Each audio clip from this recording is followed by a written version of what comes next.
mu nkundire nongere ndabaramutse ndabaha n'ikaze muri ibi biganiro byacu ari byo gwanyu ducisha kuri runo buga gwanyu BF na cyane kubiriko birabera mu gihugu kibanye ca Kongo. Murabizi yuko hari intambara nyinshi ziriko zirahuza M23 ndetse na FARDC. Abantu benshi bakomeje kutubaza amakuru yimbitse y'ivyabereye muri Walikari, ariko ndaje kugira ngo ndeyabahe idonide. Walikari M23 irikiravuga yuko habereye ihonyabwoko bafatiye kubigwanisho FARDC ndetse na Wazalendo bakoresheje kugira ngo bayigwanye bayituze nkako gace bari barimo. Turaje kugira ngo tubabwire tubaramburire idonido mu biriko biravugwa muri Walikari.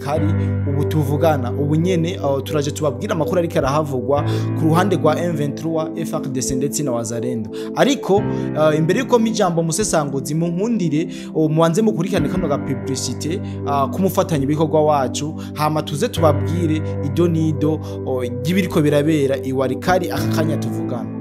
Promosi idasanzwe ku ndwara zitandukanye harimo nka diabete, hypertension, hepatite, impyiko na prostate.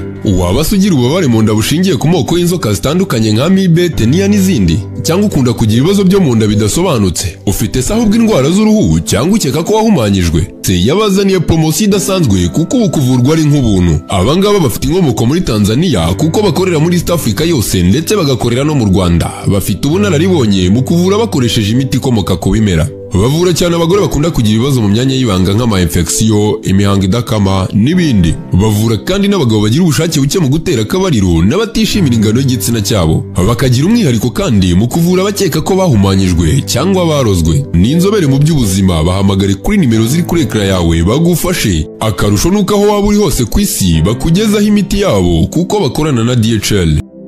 Bwana musesanguzi ngarutse kugira ngo tubwire ibi biriko biravugwa na cyane biriko biravugwa na M23 yuko iyi FARDC na Wazalendo boba bakoze ikitwa nyabwoko bivanye n'ibigwanisho bakoresheje muri uru rugamba mu y'intambara ari kirabahuza, ndetse utubwire n'ibiko biravugwa akakanya nko twabivuze muri introduction y'ikiganiro.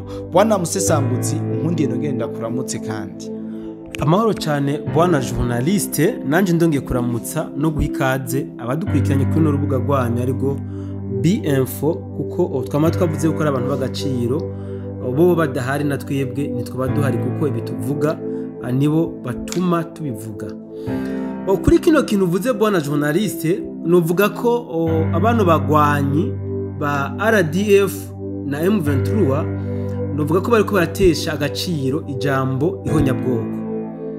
Burya ijambo ihonyabwoko ni ijambo riremereye cyane gose idapfa kuvugwa umwanya wari wo wose, kuko kugira ngo irinde gitwe ihonyabwoko nuko habaho ivyemeza byinshi, hakabaho no kuvyemeza byuko ihonyabwoko ryabaye. Wowe nk'ubu nimba umuryango wawe wishwe, si wowe ucuza kwemeza ngo habaye ihonyabwoko, ahubwo hari abahinga babigenzura bakabona yuko ihonyabwoko ryabaye. Iki kintu rero aba RDF na M23 bariko baravuga ngo hakozwe ihonyabwoko muri Walikari, ngo bihweje ngo ibigwanisho byakoreshejwe na FARDC hamwe n'abawazalendo, novuga yuko ni kigwanisho bamaze imisi bakoresha. Iyo bagiye ahantu bakabahasha baca bavuga ko ari ihonyabwoko ryabaye. Hano kwibutsa yuko no muri Kaziba bari batanga kuduza umunwa ngo ni ihonyabwoko ryabaye kubera ko bahasize ingabo zitari nke. Ni hamwe rero umuntu waciye yabaza ati none aba ba RDF na M23 n'ubwoko bwiye, n'abahutu n'abatutsi n'abatwa n'abaki, kugira ngo bavuge ngo bahonyeje ubwoko bwabo. Iki ni kintu bwana journaliste nkuko nakikubwiye babandanije bakivuga, ahubwo hazogera n'igihe iri jambo ihonyabwoko usange nta valeur rigifise kuko bariko baratitura cyane gose. Hama bwana journaliste mbere uko no ninjira mu idonido ya kino kiganiro kugira ngo nabashikirize ubusesanguzi ku bwa Walikari, unkundire bwana journaliste abadukurikiranye ubumvishe iyo audio y'umukongomani ari muri Walikari, biraza kudufasha kuidugira ko kugira ngo ikiganiro cyacu tuze kucinjiramwo ibwina. Nije papa Walikale walibamba desa rebele arrete par le Wazalendo. Masasa alikuwa tombola leta habari ya kuwalikali walikali bunakufa kama antuka nye benye Rwanda nye buko na shida kwa hii dunia kama busikulomba bakongolea msamaha mutaisha na nionyesha vya kweli mtaisha desa persone rebele M23 arrête par le wazalendo territoire de Walikale asumbulie tena kwa tompola matako ya mama yake mavi mtu mushimi kwa tompola vitu asijue hapana si tuko kwa Walikale hapa tuko kwa Walikale sijui kama unajua pale Walikale kulikuwa honorable moya mwanamke Elize Munembwe kumbe mama makonteneri kwa pitaka hapa ule mama ndio alikuwa kama arme depuis des années ya M23 yote ilikamatiwa na ndani ya kanisa ya pale Katoliki walikuta 3 konteneri ya maarme. Hapo kwa kunaambia kwa kifupi bwana journaliste nkuko bavyumvise n'abadukurikiranye nkuko bavyumvise uyu mukongomani yari karavuga bisa nkaho yari karabwira abantu bariko bavuga ko Walikale itigeze ifatwa niko uyu mukongomani yari karavuga aho yanavuze yuko ingabo za FARDC ziko na wazalendo ko zashoboye gufata abagwanyi ba RDF na M23 bashika ku majana 2. Iki kintu rero bwana journaliste ni cemezo ntamusiga yuko imigwano ikomeye yabereye muri Walikale.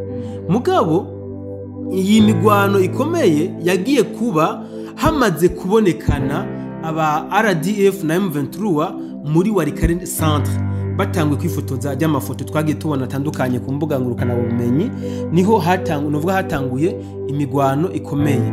Iki rero bona journaliste nagoma ndakivuge ko cyane gose impamvu aba wazalendo bariko bagwana kenshi novuga imigwano yo kwirukana aba M23 mu bibanza bamaze gufata mu gihe aribo bogiye barabataka aho bari canke badefanda kugira ngo ntibashobore kwinjira.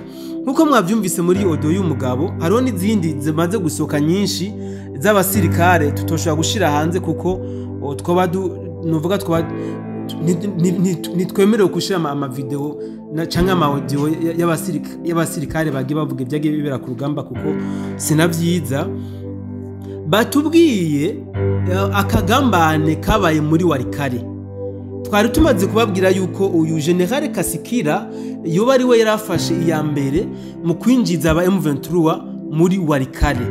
Urabona ko n'imigwano yo kubomora yatanguye neza na neza aho uyu General Kasikira bamaze kumuhindurira bakazana ujya mu General yajava muri Bunia yarasanzwe n'umansiye kombata mbere no kuri Mobutu yari umugwanyi. Inyuma yaho bwana journaliste hariho ayandi makuru yavuzwe novuga anababaje cyane gose aho honorable yitwa Elize Munembwe nawe yari mu bantu binjiza aba M23 muri Walikale. Urumva ko bwana journaliste abakongomani n'abantu novuga abagoyi bana n'abantu novuga abasinzi nta karanga mutima bafise ntibakundishijwe igihugu ntibakunda igihugu cyabo kubona umuntu honorable umwubahwa honorable ajejwe kuvugira bene gihugu guserukira bene gihugu akaba ari we yinjiza umwasi w'igihugu. Iki ni kintu gihambaye cyane gose bavuze. Kandi rero ikindi kintu kinateye n'ubwoba bwana journaliste urazi yuko ngo muri Eglise Catholique hajya Walikale bahasanze amakonteneri 3 yuzuye ibigwanisho bya RDF na M23. Urumva yuko bwana journaliste aba wazalendo nuvuga bo bariko bita ku rutare bariko bakora ibishoboka byose kugira ngo baharanire uburenganzira bwabo bagwanire igihugu cyabo. Mugabo abo bashize imbere ngo babaserukire nibo bariko baradendaza igihugu.